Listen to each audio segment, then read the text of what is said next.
Dense വേൾഡിലേക്ക് ഏവർക്കും സ്വാഗതം. ഇന്ന് നമുക്ക് 2 തക്കാളിയും അതുപോലെ തന്നെ ബാലൻസ് വന്ന ദോശമാവും കൊണ്ട് നല്ല അടിപൊളി ബ്രേക്ക്ഫാസ്റ്റ് റെഡിയാക്കിയാലോ. കുട്ടികൾക്കൊക്കെ വളരെ ഇഷ്ടപ്പെടുന്നൊരു ബ്രേക്ക്ഫാസ്റ്റ് ആയിരിക്കും. നിങ്ങൾ എന്തായാലും ട്രൈ ചെയ്ത് നോക്കണം. ആദ്യമായിട്ടാണ് ചാനൽ കാണുന്നതെങ്കിൽ ഇഷ്ടപ്പെട്ടാൽ ഞാൻ ലൈക്ക് ചെയ്യാനും ഷെയർ ചെയ്യാനും മറക്കരുത് കേട്ടോ. അപ്പോൾ നമ്മളിവിടെ ദോശമാവ് ഒരല്പം ബാലൻസ് വന്നിട്ടുണ്ടായിരുന്നു. ദോശമാവ് എടുത്തു.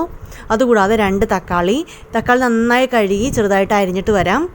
മിക്സിയുടെ ചെറിയ ജാറിട്ടിട്ട് ആ തക്കാളി അരിഞ്ഞത് അതിലേക്ക് ചേർക്കുക. ഇതിലേക്ക് 1/4 ടീസ്പൂൺ മുളക് പൊടിയും അതേപോലെ തന്നെ ആവശ്യത്തിന് ഉപ്പും കൂടി ചേർത്ത് നന്നായിട്ട് അടിച്ചെടുക്കണം. അപ്പോൾ നിങ്ങൾക്ക് മുളക് കൂടുതൽ വേണമെങ്കിൽ അതനുസരിച്ച് മുളക് പൊടി ചേർക്കുക കേട്ടോ. ഒരു 1/2 ടീസ്പൂൺ വരെ നമുക്ക് ചേർക്കാവുന്നതാണ്.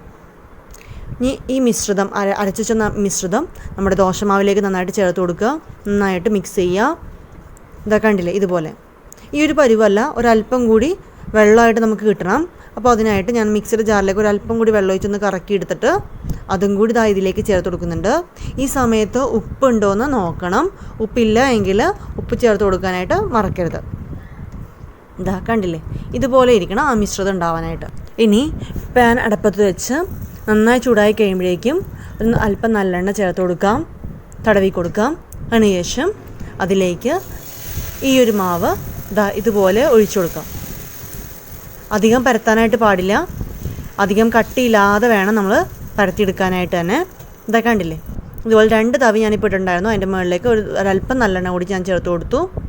അതിനുശേഷം ഒരു വശം മുരിഞ്ഞ് കഴിയുമ്പോഴേക്കും മറുവശം കൂടിയിട്ട് നന്നായിട്ട് മുരിച്ചെടുക്കണം. നമ്മൾ ദോശയ്ക്ക് എടുക്കുന്ന പോലെയല്ല, നന്നായിട്ട് ക്രിസ്പി ആയിട്ട് തന്നെ കിട്ടാനായിട്ട് ശ്രദ്ധിക്കണം. ഇതൊക്കെ കണ്ടില്ലേ, കട്ടി കൂടിക്കഴിഞ്ഞാൽ ദോശ പോലെ ഭയങ്കര മൃദുത്വമായി പോകും. കാരണം നമ്മൾ വെള്ളം ഒരല്പം കൂടുതലാണ് ഉപയോഗിച്ചിരുന്നത്. അത് കാരണം തന്നെ നല്ല ക്രിസ്പി ആയിട്ട് എടുത്താലാണ് അതിൻ്റെ ടേസ്റ്റ് ഉണ്ടാവുള്ളൂ.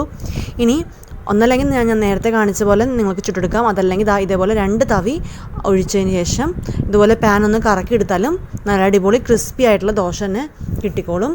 ഇതായിരിക്കും നിങ്ങൾ ബെറ്ററായിട്ട് ചെയ്യാനായിട്ട് നിങ്ങൾക്കും സാധിക്കുക. അപ്പോൾ അതിൻ്റെ മേളിലേക്ക് ഒരു അല്പം നല്ലെണ്ണ കൂടി ചേർത്ത് കൊടുത്തിട്ട് ഒരു വശം നന്നായിട്ട് മുരിഞ്ഞ് കഴിയുമ്പോഴേക്കും മറുവശത്തേക്ക് ഇട്ട് നന്നായിട്ടത് മുരിച്ചെടുക്കുക.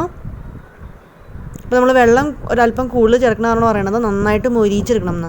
അതല്ല എങ്കിൽ നമ്മൾ കഴിക്കുമ്പോഴേക്കും വായിൽ പല്ലിൽ ഒട്ടി പിടിക്കുന്ന രീതിയിലായിരിക്കും കിട്ടുക. അപ്പോൾ ഇതിന് ഏറ്റവും നല്ല കോമ്പിനേഷൻ എന്ന് പറയുന്നത് ഉരുളക്കിഴങ്ങ് കറി അല്ലെങ്കിൽ നല്ല ചട്നിയാണ്. അപ്പോൾ എല്ലാവരും ഇതൊന്ന് ട്രൈ ചെയ്ത് നോക്കണം. ഇഷ്ടപ്പെടുമെന്ന് തീർച്ചയാണ്. ഇഷ്ടപ്പെട്ടാൽ ഞാൻ ലൈക്ക് ചെയ്യാനും ഷെയർ ചെയ്യാനും മറക്കരുത്. Thank you for watching.